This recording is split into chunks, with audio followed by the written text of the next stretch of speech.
Morning, everyone. Welcome. This is Joe Scarice, founder and creator of the Creative Birth Strategies House and now podcast live on Apple, Spotify, Amazon, uh, YouTube Live, Facebook Live. We're really getting ourselves out there. I'm really excited about being here with my colleague, Yardell Perkins, and the moderators. Um, we're offering now live events. We're offering educational tools and insights and strategies for what we're doing here on this great clubhouse room that we started several years ago, and we're just expanding upon it, working with so many real estate professionals off of this platform, which is amazing. Really getting into it. For some of the people that thought I was going to be in Denver, I had a thing that I had to take care of personally, which could not allow me to be there this weekend. But I will be in Philadelphia at the Philadelphia Realty 411 event. Very excited about that as well. We'll have that April 13th. So please keep in mind, this is another great site to go follow us on and create a Birth Strategies podcast site. If you were interested in being interviewed or being part of our podcast or being a sponsor, I want to thank our sponsors this morning, of course, Yardell Perkins of Perkatech, our social media strategist, Abstract National, our nationwide title company, MB Capital, referral partner with unsecured business lines of credit, and Realty 411, and as well as Landmark Capital, which is one of your larger asset-based lenders providing asset-based lending for real estate professionals in the long-term and short-term financing space. So the subject today, which I think is kind of ties into what's going on into 2024, is strategies to enjoy your real estate business. But first, I always like to go over just things that have gone on during the week. I think it's important to kind of get caught up with some things just to see how it's impacting you, how it's impacting the market. I think that's important. You got to stay proficient. So we're here to provide education and networking and strategy. If you'd like to raise your hand, please, by all means, raise your hand up and come on up because there's no bad questions. So I want to make sure you feel encouraged or okay, feeling comfortable to come up. It's a very comfortable space. We have some great Q&A, but I'm going to start inviting some people in. If you'd like to also do that, I'm pinging some people in, just get started, and takes a minute. My thumbs don't work as quick as they used to, I guess. Let's see here. We're almost there. Joe, how are you doing this morning? I'm doing well. How are you? Well, getting caught up with things. Was a pretty very busy week. I spoke in front of the Pocono short-term rental conference, which was really great. There was about 200 people there. Attended several other events. Um, Submitted about a little over 5 million in refinances on debt service coverage ratio this week, somewhere between 6.875 and 7.125. But irony enough, I've also submitted about 3.5 million in value add, fixed to rent, fixed to flip, single family to four family and multifamily renovation loans, which kind of balances out because the lower amount will create the higher value down the road where it'll be more additional higher value refinances. But it doesn't seem to have slowed down. I think what clients are doing, they're just trying to get smarter with who they're surrounding themselves with rate, discussion, strategy. I think it's very pivotal in this time now where I think people want to work with somebody that has more transactional experience, if that makes any sense, to have deeper discussions. Like I've had deeper discussions with clients now more than ever. Like my calls are taking 15, 20 minutes. We're getting into the detail and the minutia of growth and what's going on with the subject property and other properties. I mean, how are you seeing that at the local RIA front? Uh, no, listen, it looks like there's still deals being done out there, right? Yeah. And it seems like I would say that the sellers aren't softening up a little bit, but maybe they're getting smacked into reality. I mean, I don't see the feeding frenzy that you saw over the last couple of years, but there still are buyers out there. Yeah. But yeah, I wouldn't say that it's great. I wouldn't say that it's horrible, right? Things are still moving, but they're sitting longer. The days on market have creeped up. Yeah. Definitely have creeped up. Well, you ask any real estate agent, they think the world is just great, with their listings and everything. They just don't see a lot of the other factors. I don't know if you saw some of the announcements. Layoffs were at the highest since 2009. We still got unemployment numbers that have to come out, right? Rates came down a little bit. We're lowest in over a month, but upcoming inflation data casts a very critical vote of what's going on. But another thing that nobody's paying attention is the commercial bankruptcies that are at an all-time high since 2009. How do you think all this is going to impact, going into the presidential election? How are we going to get there in one piece is my question today. And how will that impact real estate? You know what I mean? If I knew that answer,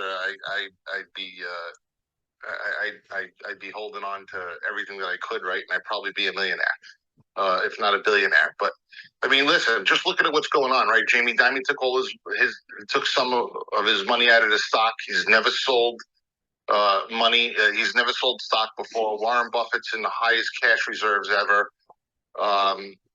They're obviously planning for something to go on, whether it's big or it's mediocre. They're expecting a correction of some sort to happen.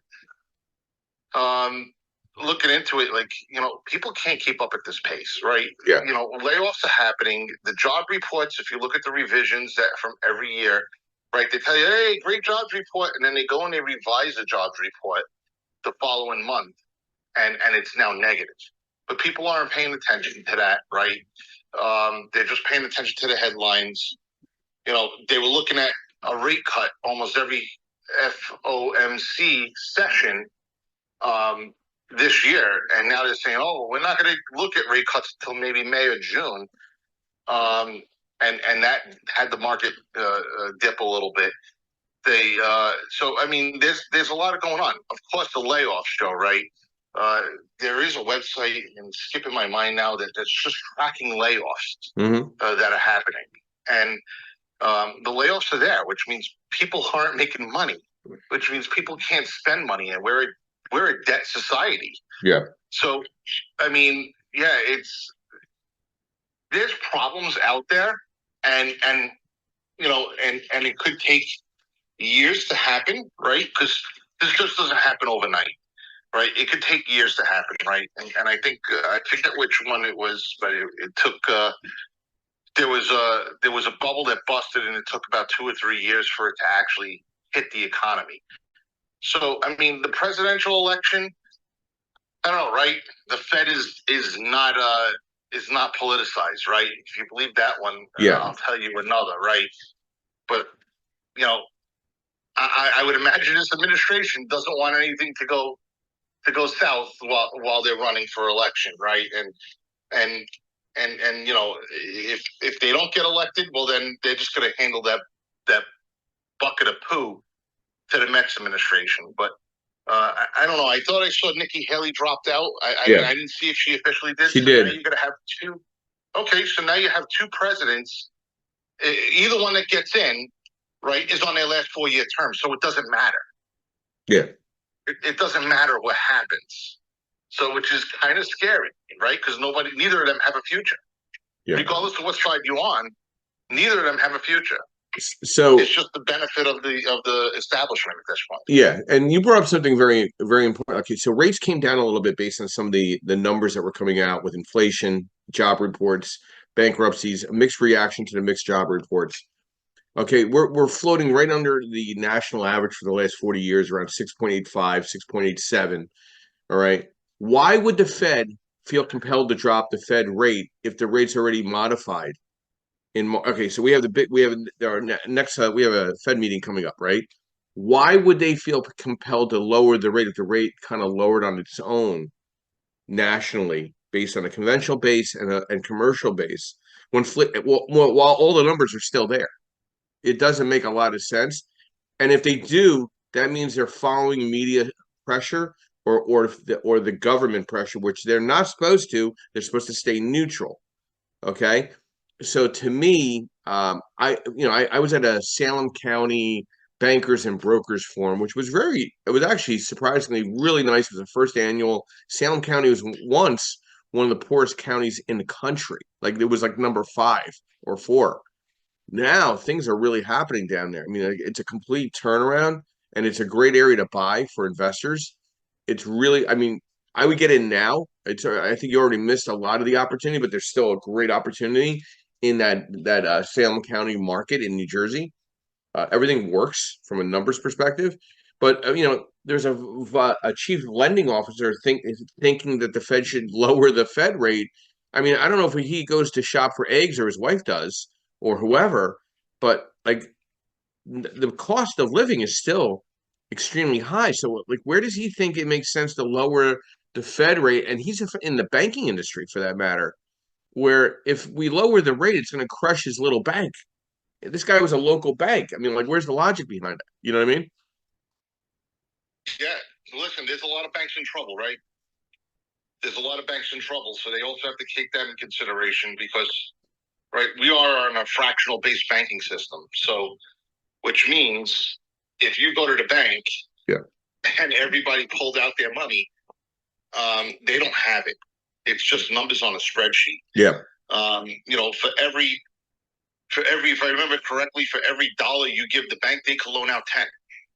And March 11th is supposed to be an important day because I think they're requiring the banks to now have a reserve. The banks used to have a 10% reserve. Yeah. Now I think they're running it up to what, 20 or 30%, Joe? I don't remember I think it's 20. I think they moved up to 20%. Right. So now they're going to go from a 0% reserve to a 20% reserve, and that's going to crush some of the banks. Because what's that going to do? That's going to tighten up lending. Yeah. And then you compare that with the commercial real estate side of it, that's going a little bit of a awry, right? And when we say commercial, right, we should define it, but we're talking more of the strip malls and the office buildings, not really the apartment buildings. But that is going awry. And some of the apartment buildings too, because they didn't go to Joe Scarice for a loan, and they have those 5-year reset loans, and they're finding themselves in trouble. I mean, there's people out there that are part of syndicates that are getting pinged for money because they had to bring money to the table to refinance a loan because they were at that 5-year mark. So, I mean, there's other issues out there. When you start looking at the commercial real estate, and it is going to impact the residential market. If people think that our economy runs in a vacuum, commercial real estate doesn't impact residential real estate. I mean, they said that in 2008 that it was going to be, I forget the term they used, but it was just going to be in that real estate sector, and it just destroyed everything. It destroyed everything globally because the banks stopped lending. Because we are a debt nation and we're a consumer nation. So when we stop buying, other countries start feeling the pain. Yeah. So, that's kind of how that goes. So it's going to creep over to the residential side. I'm absolutely confident that it will. and you need to prepare yourself. But this is the type of stuff that we talk about, right? And I mentioned in the RIA group that I run that, you need to pay attention to what's going on around you. You need to know what's going on truly, not just in the real estate market, but in the market around you. I think, I went to an event last night, and I took my wife with me in the evening, and it was interesting because, the education or coaching or mentoring discussion came up, right? And some people feel that they need to be mentored. Some people think they need to be coached. I'm more in the fan of being coached than mentored. Maybe it's because of all my licenses that I feel I have in place that allow me to be. I feel I need to be coached more than mentored because from my mentoring is all the transactions I work on a day-to-day basis and guidelines I review and discussions I have with much smarter people on the other side of my financing world, and I'm focusing on one lane. Before we get deeper into our discussion on strategy to how do you enjoy your real estate business, where do you think mentoring and coaching should be, from an investor perspective? And maybe that's where there could be a new passion for a real estate professional, from a coaching perspective, from a mentoring perspective. Where do you think that happy middle is, Joe? And then we'll go into our discussion, and then we'll invite some moderators up or audience members up as well. Joe? Yeah. So Good question, Joe. Right, and mentorship and coaching, I wouldn't say is one and the same, but they're somewhat synonymous, right? Uh, a coach would look at you and talk to you and kind of not just make suggestions, but on a specific situation, but make more suggestions on your thought process and open your mind to things, right? And I think mentorship is somewhat similar, but also, hey, I'm experiencing this problem, and then the mentor would say, well, why don't you try this? Why don't you try that on a certain situation? But I think mentorship has been watered down these days to hand holding, and that's a new definition. I'm going to get a mentor, and AK someone's going to hold my hand. And I think that's when people are talking about mentorship. Hey, will you mentor me through this? Means there's no part in them figuring it out any step of the way. The responsibility of the mentor is to encourage the mentee to think in a situation, look at it various different ways, and to let the mentee kind of figure it out on their own. But they don't want that anymore these days. They just want you to figure it out for them. Well, no, then if that's the case, then I just might as well just do the deal and step aside. The coach will talk to you on a grander scale, more of a 50,000-foot view, but that's not in that situation. Just talk to you on how you would counter it more philosophically. So when you encounter any situation, you can apply that mindset to it. So that's what I think the difference between a coach and a mentoring is. Yeah. And I think discussions like this that we're having is the happy medium, because we do a combination of both when we're having this. Anybody in the audience should get something out of the conversation that we just had over the last, 16 minutes. They should have got something to walk away with, because I've gotten some things just talking with you. Yeah, I mean, and anybody who closes their mind and thinks that they know everything, well, then they'll never be able to be helped ever. Well, I'll give you a great example. I have some audience members that listen, whether it's Saturday or Sundays, Joe, and these gentlemen are contractors, very experienced electrician, plumbing, mechanical background, and they're going through their first renovation themselves, not for others, but for themselves. They really wanted to get comfortable with the exit strategy. So we actually got on a call, and I sent them the debt service worksheet, coverage worksheet, and we worked their numbers on that physical property. And I'm like, this deal works. Even with a 10, 15% contingency, your cash on cash works. Your DSCR works. Here's your numbers. You're using this vacancy rate. You're using this capital expenditure rate. You're using management. Even you're using all these factors, and these numbers still work. And they work through, and they go, "Wow, this is great." They got very comfortable. I'm hopefully working on their construction piece as well. The numbers really look good. I said, listen, I want to do 10 of these with you guys. I don't want to just do this one. I want a 0 to the end of this. So we can do this over and over and over again. This is what I do all day. I don't sell watches. I don't have a chicken coop in the back of my house. I do loans. I give real estate advisory to the loans. So I think having those deeper discussions that just help people work through when you issue a term sheet, understanding the entrance, the exit strategy, I think that gives me keeps revigorating my passion from a coaching perspective, because I really enjoyed being coached over the years, in my lending space, and I've taken coaching personal development courses that I feel still apply to what I do on a day-to-day basis. That's why I stay so consistent. And that ties into what we're talking about today, right? Enjoying a real estate business involving a combination of strategies and mindset to enhance your enjoyment, right? Passion and purpose, finding aspects of the real estate industry that generally interest you, right? Whether it's working with clients, analyzing markets, designing properties, having a sense of purpose can make your work more fulfilling. Continuous learning, right? Stay updated on industries trends like what we're discussing, market dynamics, new technologies, learning keep things interesting and help adapt changes in the market. The third one is beyond important: networking. Building relationships with other people, professionals in the industry, from real estate agents, brokers, investors, developers.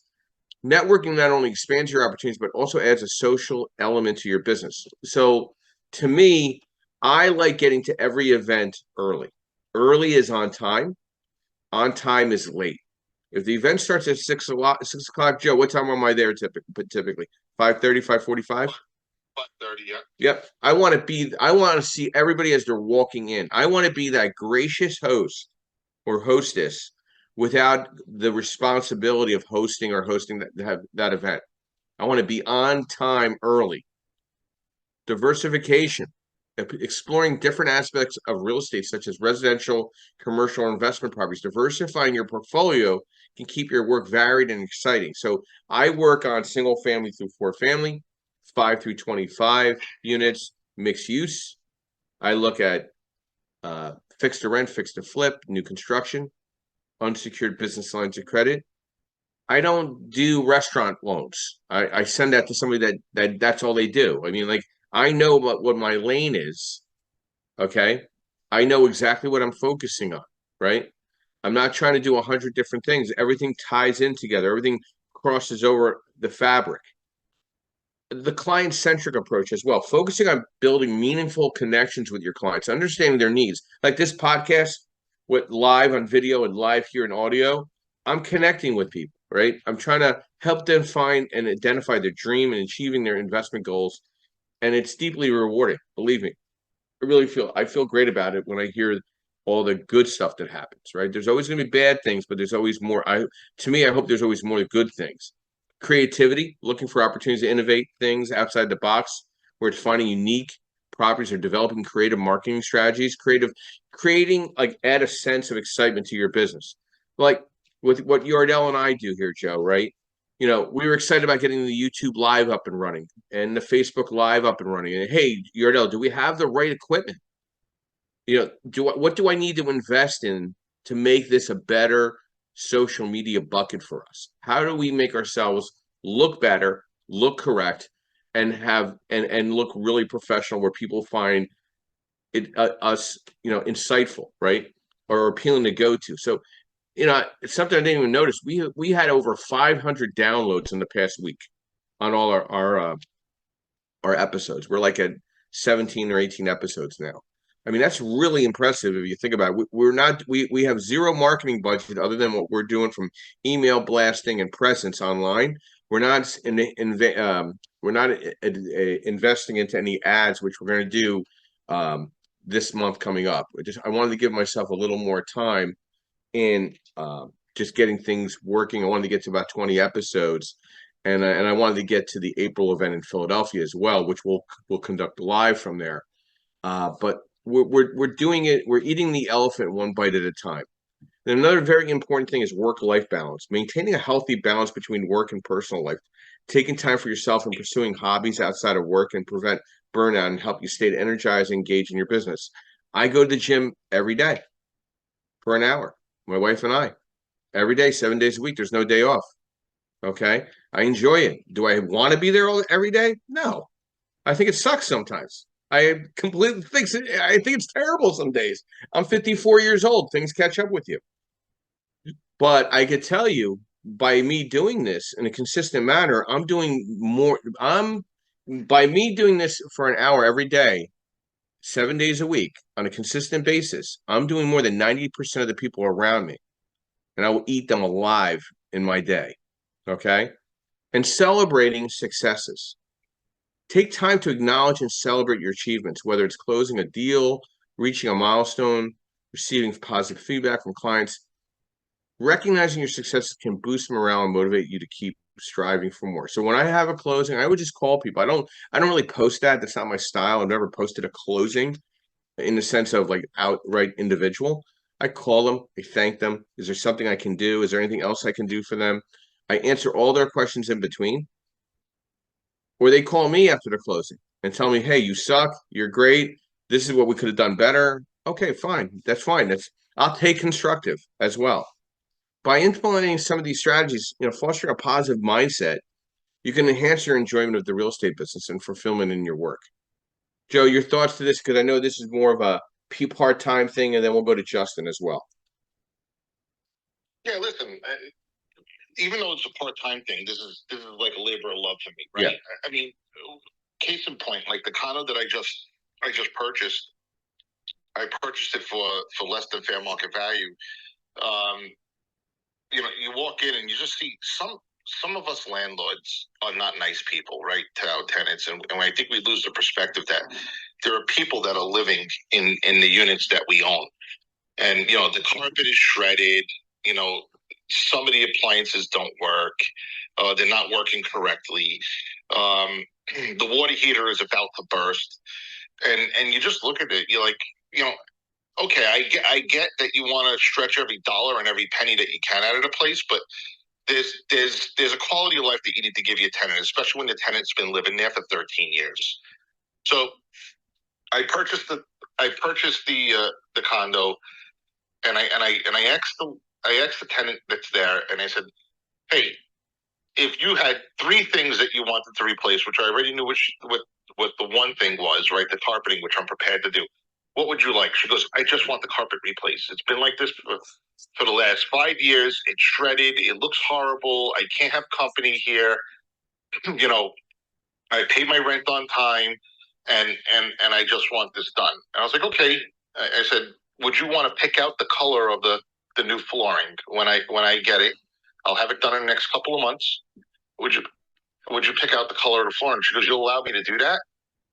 And the look of joy in her eyes was really nice, right? And I was like, that's kind of why I do it, right? I want to put a good name for the landlords out there, right? That are doing their work and make people happy. At the end of the day, it is a little bit of a hospitality and customer service type thing, and that's what I do it for, right? We could always talk about financial freedom and fortune and rubbing your cocoa butter on your belly at the beach, and tenants are paying you to do it.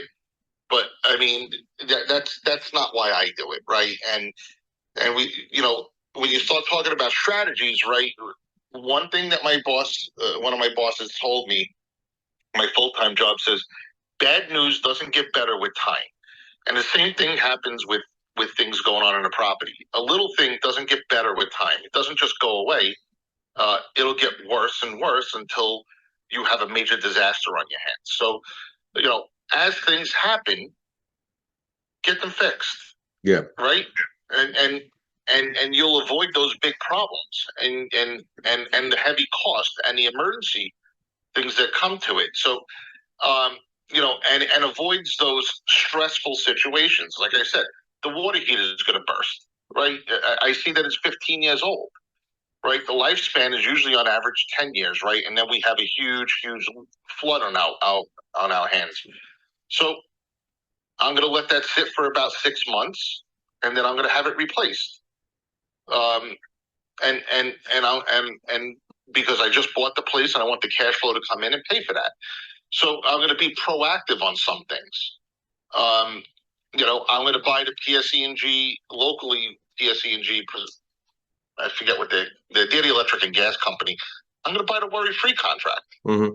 And I told her, I said, that's what I do. Right? Buy the worry-free contract. It's $30 a month for me.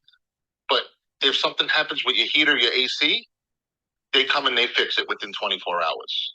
Yeah. They'll have someone out here. And she was just that alone, right, was she was happy as well.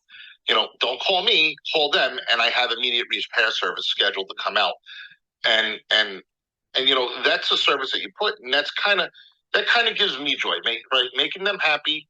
I love the rent check coming in every month, but that rent check, I'm also a firm believer if you do right by people, they'll do right by you. And by making people happy, I mean, they're going to take care of your place. And I said this multiple times. So kind of the strategy, just keep on top of things, right? If you let things fester, they become bigger problems. Well, yeah, I 100% agree with you, Joe, because, from a lending perspective, news, whether it's bad or good, you need to provide it as quickly as possible. But there's certain ways of providing it, Joe. You know what I mean? Like, to me, I always like to document it and then call. The call is a lot easier once it's documented, even though it's like you're pulling the Band-Aid off. Okay. Like, I have some calls I have to make on Monday. I'm not going to call that individual Friday afternoon at 6 o'clock to give them like news, which could be bad for them. Okay. I have news that lets somebody know that I can't complete their loan to a certain date because of the way that their lease is structured. They kind of not told the truth, but it's okay. I mean, we're going to get through it. And then I have another one where we used they provided appraisal so I could recertify the appraisal. We looked at it. I mean, at the end of the day, it looked like dog shit. You know what I mean? So we deducted the value because the appraiser that did it wasn't that strong of an appraisal completed. So we had to bring back the value a little bit because once I looked at it, it looked like my nephew put it together, who's in high school. You know what I mean? So I have to give that news, but I'm not going to say it like that. I'm going to say it in a nice way. Hey, listen, we don't have that value. This is where we're at. If you don't like this value, we can order a whole entirely new appraisal. We went through committee, okay, and here's the news. The other individual, hey, listen, this lease is not signed where it doesn't, the person's not even going to be living in the unit till X date. Let's look at it then. Rates are not going to change. If they change in any way, they're changing in your favor right now. So you got to, when you're giving somebody some bad news, you try to give them a spoonful of sugar at the same time and to sweeten it a little bit, the flavor. But I always feel like now I document it and then I call because it's documented, it's memorialized, and you really need to be committed to telling the truth as immediate as possible. I find in this real estate industry, you got to give the news, whether it's bad or good, in a set tone, and I think that's why I enjoy the commercial lending space more so than the residential space where owner occupied because I think it's too personal. It gets very emotional. Here, it's business. Here's the information. This is what we can do. This is what we can't do. These are some of the lanes of strategy and creativity we can look at. But at the end of the day, this is what we're looking at. Like I have to have a discussion with a lot of people telling them, and listen, you're being too aggressive on your renovation money based on the purchase price. You need to either find another transaction, curb that renovation, partner with somebody that has experience that can facilitate that deal, right? I mean, Joe, I'm sure a lot of people come to you for partnerships because you're already 6+ properties deep, right? You already have been a landlord.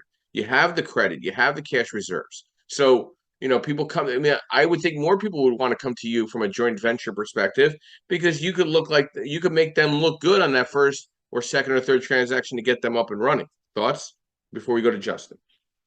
Yeah, I mean, listen, I've had a couple of people come up in JV with me that I've turned down. Right, number one, the deal didn't make sense, and I saw that it was going to be a lot more work than it was be work for me. Right, I mean, and I wouldn't be able to contribute the time needed.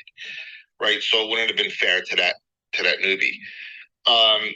I also met someone who owns a bunch of commercial properties in North Carolina, and this was about 3 weeks ago. And and he owns a bus company. And I announced that I had 5 with one under contract. Now I have 6 with one under contract again. So number 7 soon to be in the next couple of months. That's going to be a little bit of a delayed closing. So and he came up to me and said, I could analyze a commercial property like nobody's business. Single family homes scare me. Can you help me with a single family home analysis? I was like, sure. It's a no-brainer for me. Can you teach me how to do commercial real estate? And he's like, absolutely. So we exchange numbers, and in the next couple of months we'll get together and we'll share. Um, we'll trade notes back and forth. But I mean, that's also some of the strategies that help you enjoy your real estate business. Going back to the topic, right? I mean, it's about the relationships that you build that turn into friendships. I mean, I jokingly, reluctantly,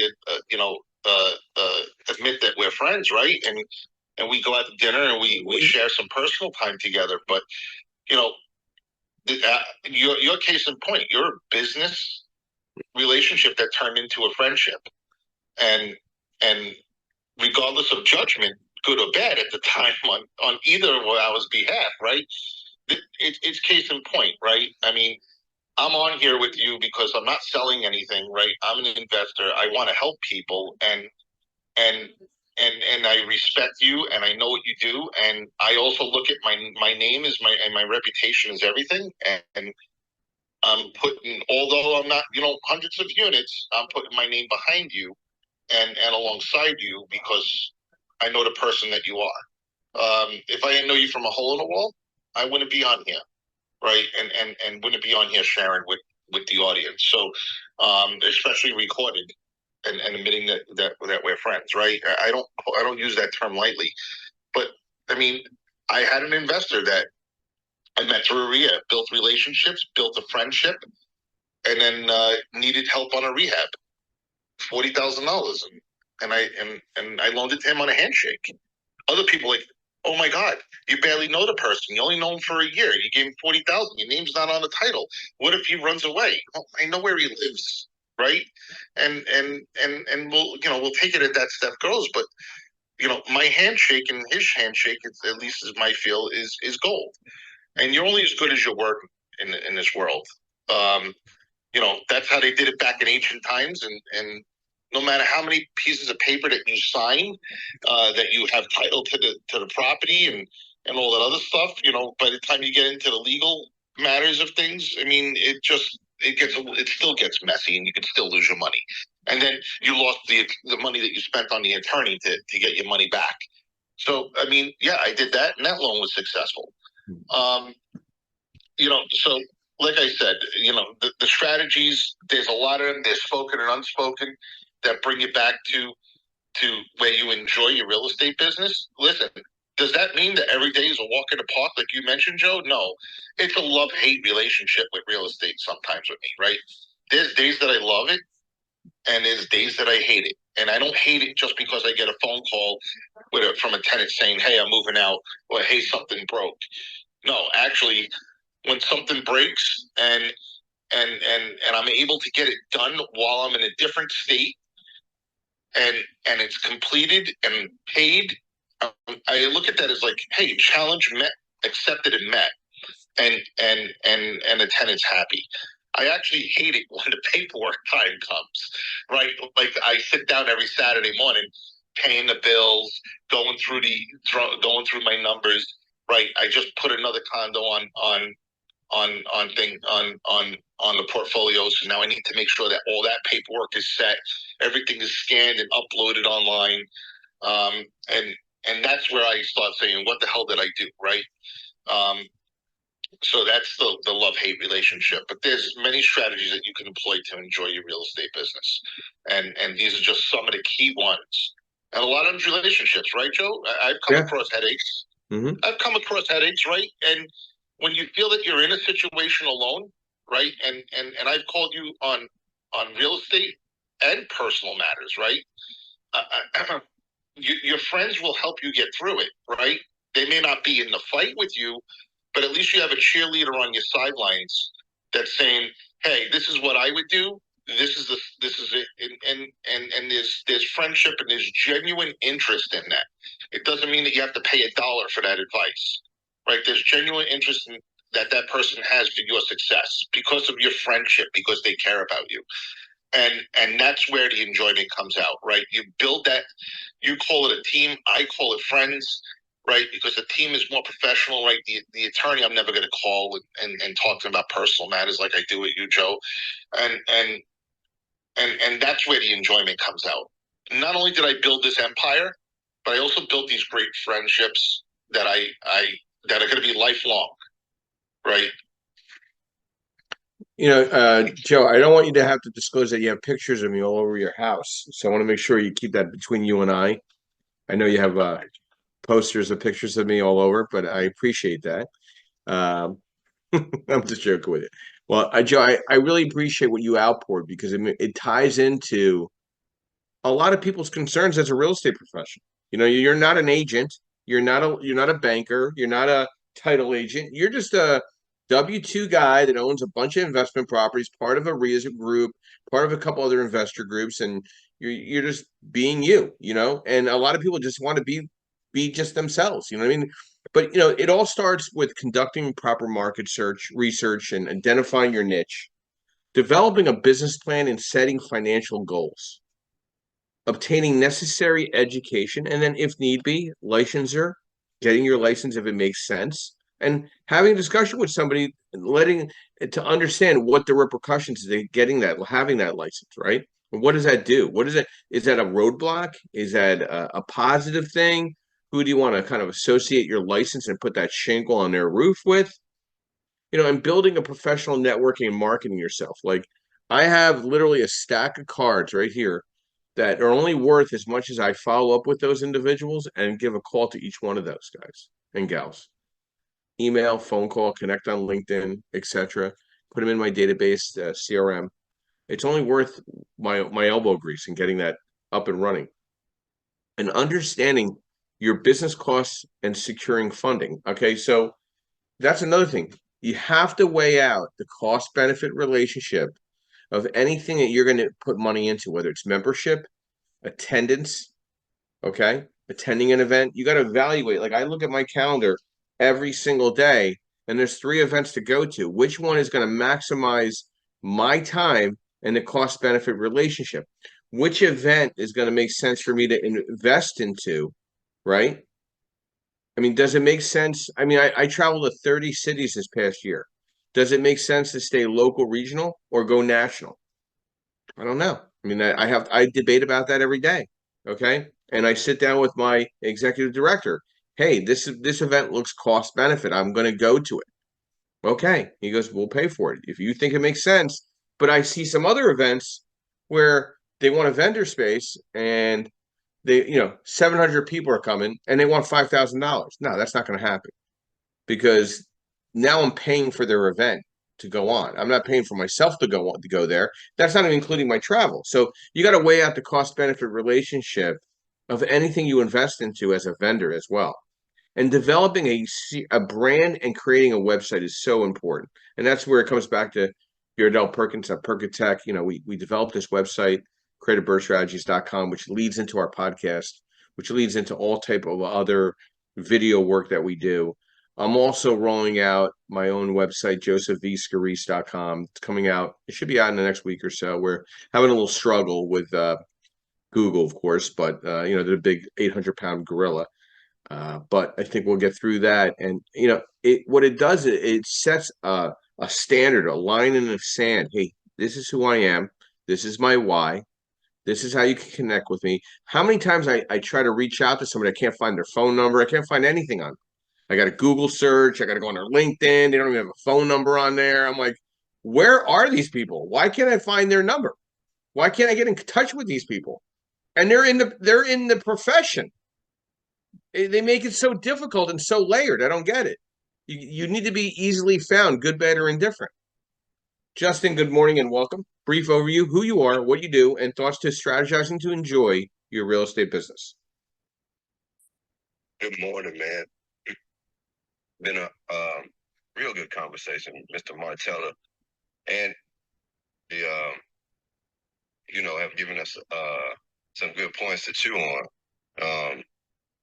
Well, one of the things I would say,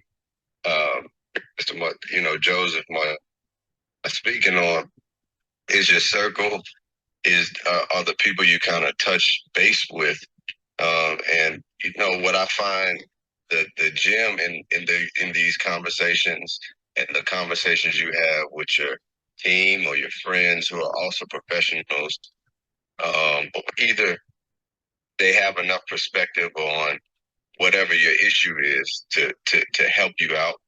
I find that the gem in that conversation and any general about obstacles when we share our experiences is just what we learn on how to maneuver. I think that's like the key thing, just learning things from what I know. Just to give an example, what I know about the skills trades, right? And I'm a little bit of a handyman myself. You learn how to use a screwdriver or a flathead screwdriver or any kind of screwdriver and to solve a multitude of problems. And that only comes from experience.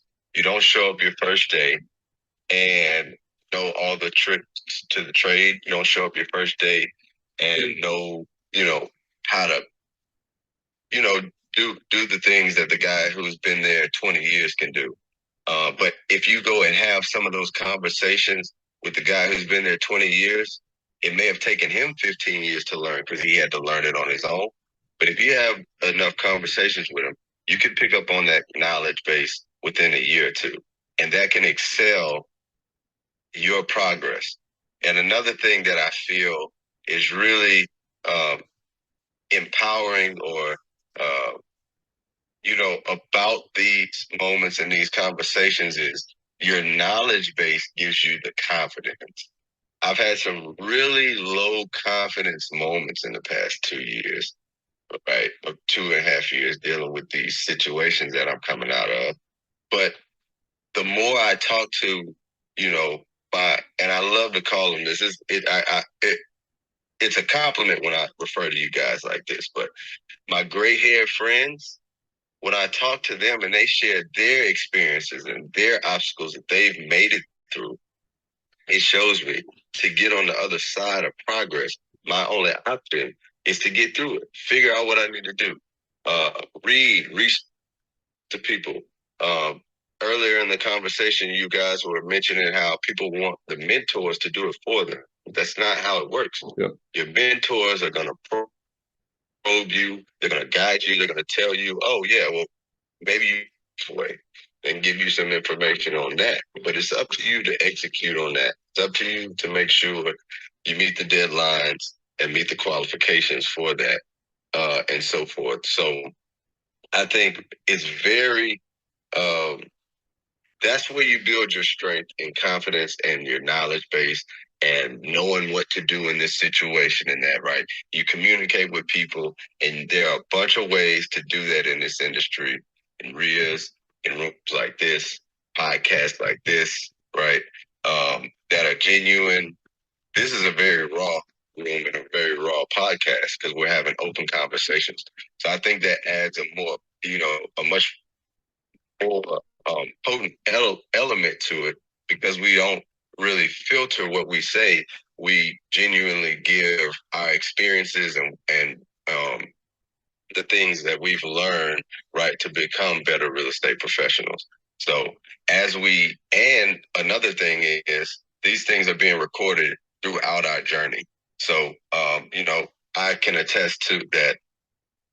All three of us on the stage right now have had moments of growth that I've been there to witness for, and that right there is something that pushes me forward and keeps me consistent here and keeps me consistent in what I'm doing to push myself to clean up whatever it is I was dragging on or lagging on and be better. And there is, I have written down my goals and the things and the places that I want to be.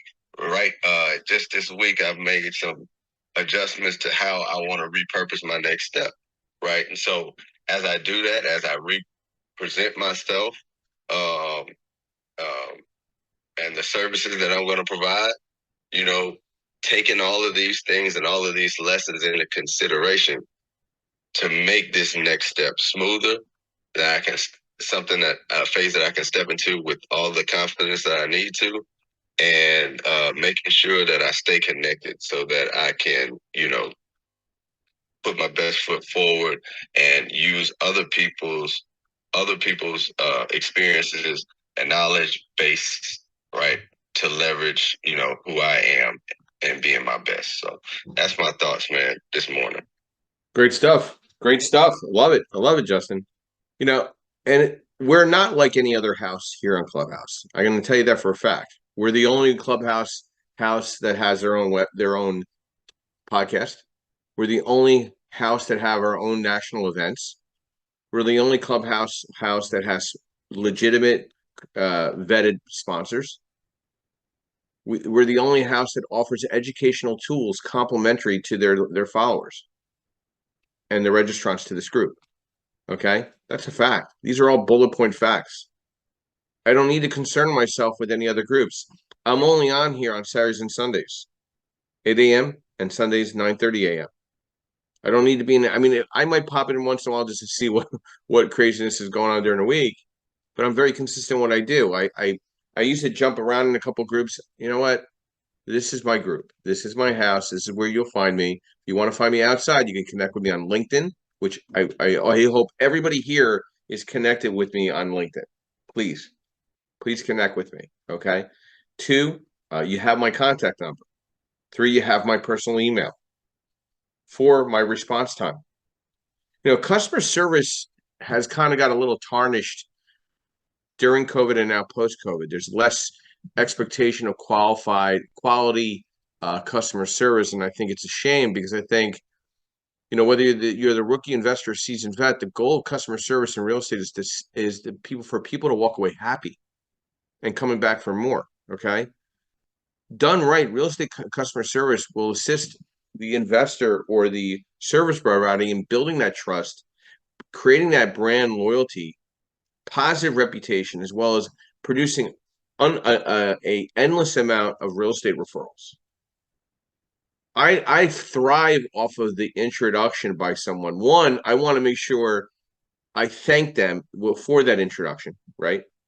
But 2, I also want to recognize them on completing that introduction with a success discussion, right? I want to make sure that's important to me.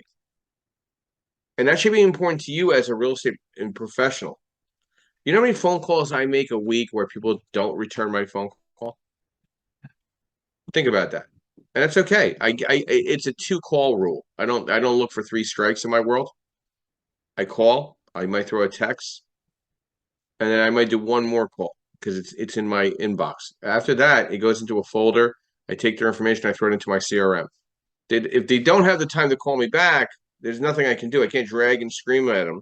There's nothing I can do. I'll try to find them on LinkedIn and connect with them on there. It's funny, irony enough, I got a phone call and I put a loan together for a client yesterday. And I met him 2 years ago at a RIA that I spoke at. I spoke at the Ohio RIA at the Great Wolf Lodge in Columbus, Ohio. And it was like, hey, man, I haven't talked to you in 2 years. I get your email distributions. I can connect with you on LinkedIn. Can I get a quote on a rate? Done. Sent it to him. He signed the term sheet. Appraisal ordered. That was 24 months ago. He still felt compelled to reach out to me, have a discussion. I picked up on the second ring. He goes, you got a couple minutes? Absolutely. Let's walk it through. We put it all together. That's where customer service, whoever he tried calling didn't call him back or didn't answer the call. I was there. And if you're really going to separate yourself to enjoying the real estate business, leave a voicemail to somebody. Don't just call and just hang up, because I get 50 calls a day. Do you think I see all my calls that are coming in? Absolutely not. It's numerically impossible. Okay? I'm one person. I do have processing department that reports to me, and underwriting department that reports to me, but guess what? I'm a human being just like anybody else. Okay? And you need to be strategic. Cost benefit relationship. Who you want to surround yourself with. Why do you want to surround yourself with these individuals? What type of events do you want to surround yourself in? I was at an event last night, a really nice group of guys that run an event. How do you identify opportunities in real estate? And they were talking about all these other opportunities. I gave them bullet point other opportunities that they didn't think about. And they're like, wow. The one guy comes up to me after, he goes, man, I'm gonna apply that as soon as I get home. Thank you. No problem. If you have any other questions, here's my card. Call me. We could have a strategy discussion. Let me know. Let's get into it, right? Customer service is one of the top strategies in enjoying your real estate business. That's where the passion comes from, right? You want to enhance the experience, right? Being professional when approaching, whether it's clients or like-minded individuals. When I go to an event, I go up to introduce myself. Hi, my name is Joe Scarice. I'm with Lendmark Capital. I'm a direct private lender in the asset-based lending space, long and short-term lending options. This is my card. Let me know if I can be of any help. Do you have a card? No? Hey, do you mind texting me your full name and your email? I'll send you a follow-up of who I am, what I do. I'll connect with you on LinkedIn, and let's stay in touch with each other. Oh, okay, sure. And they text me right there and then, and I send it right to my email, and I follow through and follow up. Find a specialty that you enjoy, right? Build a very consistent, formidable online presence. Get Google on your business. Get your Google business set up too as well, right? Invest in branding. We're looking right now at T-shirts and hats and coffee cups for the podcast. We're looking into it. We're revisiting it. I just wanted to give it a little more time. I want to brand it a little more, right? Just moving things around, and then build that network and connection. Hold your own event. This is something we also offer. We offer a 3-credit CE course nationwide for licensed real estate agents to navigate through asset-based lending. I come out, whatever state it is, and I provide a 3-credit CE course for licensed real estate agents. Is that a good event for you to be the host or hostess of in your market? Does that separate you from everybody else? Right? I want you to be that goldfish that goes the other way instead of the school, right? You want to be that lion or that wolf in the pack that's leading, right? So, what separates you?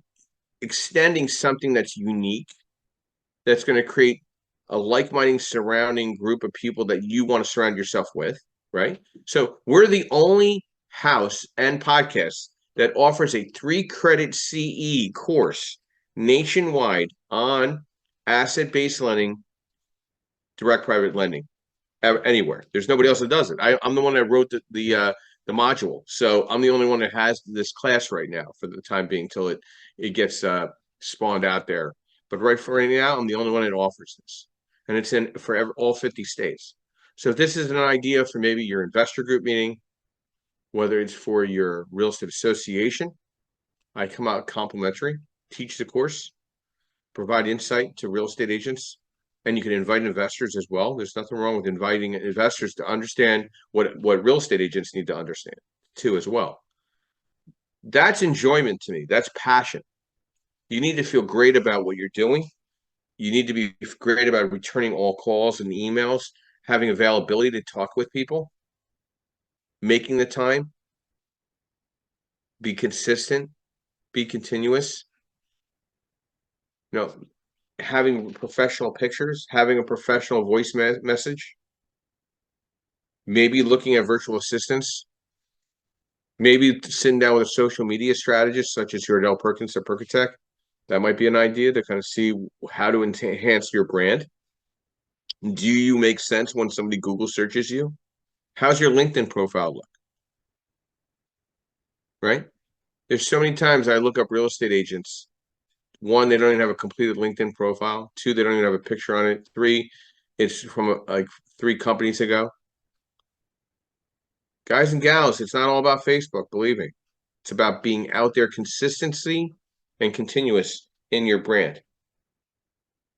I think people like, oh my gosh, you've been lending for 20, how many years? They don't even know who I work for.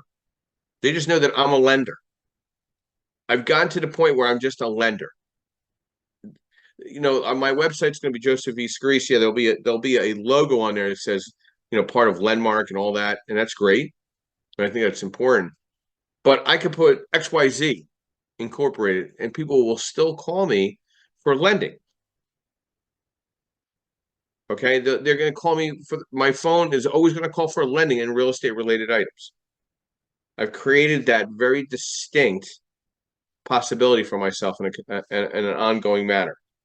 People want to sit around me. I want to sit around them and discuss strategy because I enjoy this business. I really do. Is there, like Joe said, is there bad days and good days? Absolutely.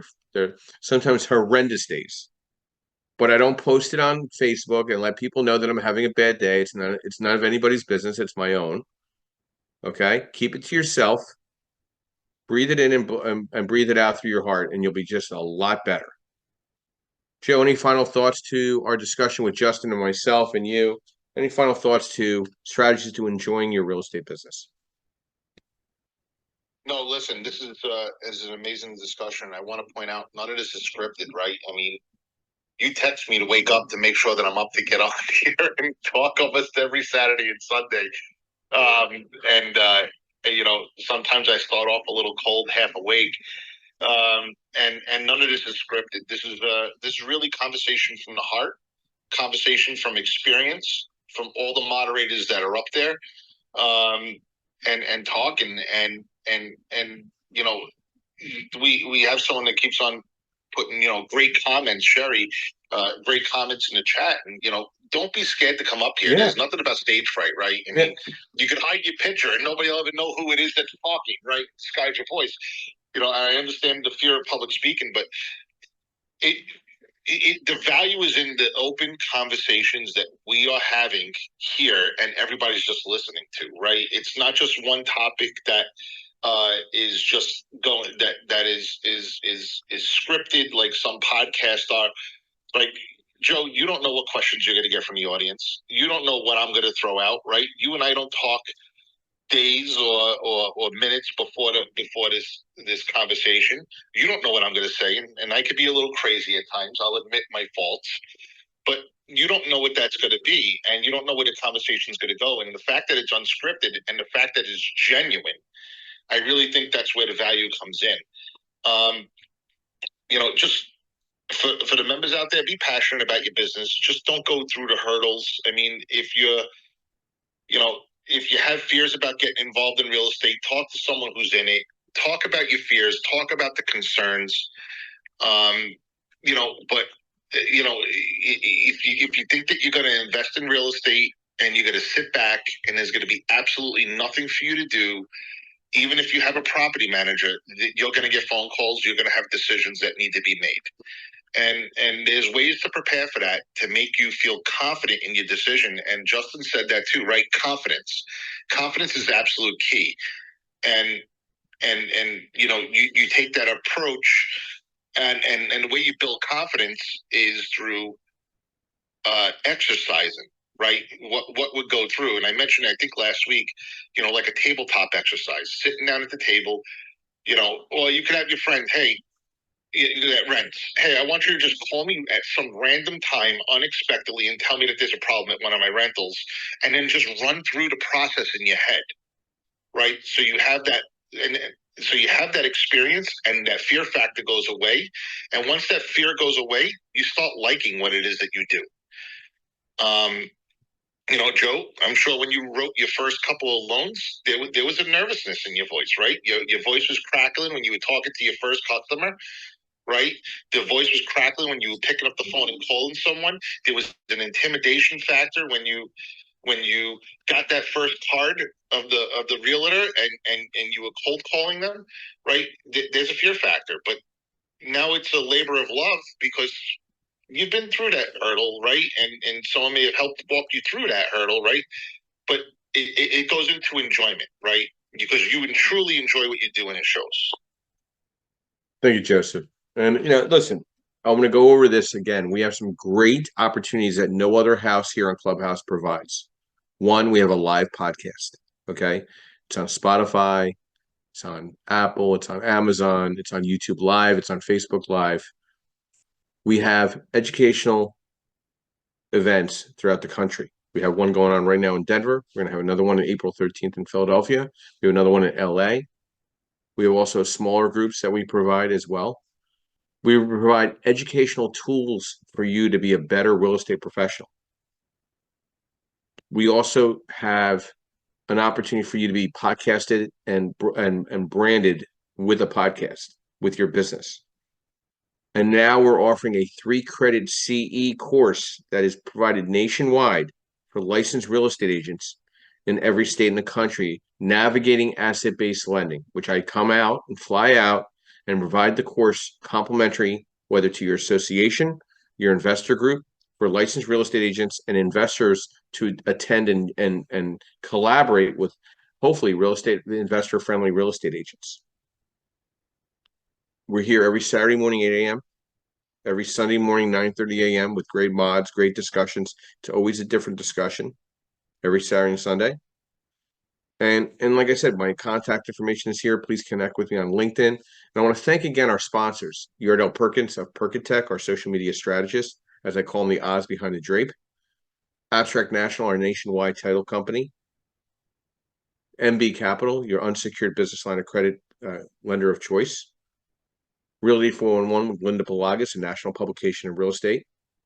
And Lenmark Capital, I'm national loan advisor and head of origination for Lenmark on the retail side, offering rental loans, fixed-to-rent loans, fixed-to-flip loans, multifamily, mixed use, new construction, blanket loans in all 50 states. So I want to thank everybody this morning. It was a great discussion. and we'll be back here tomorrow at 9:30 a.m. Eastern Standard Time with another great subject. But my quote this morning: you deserve to be happy, not tired, not hurt, not stressed, just happy.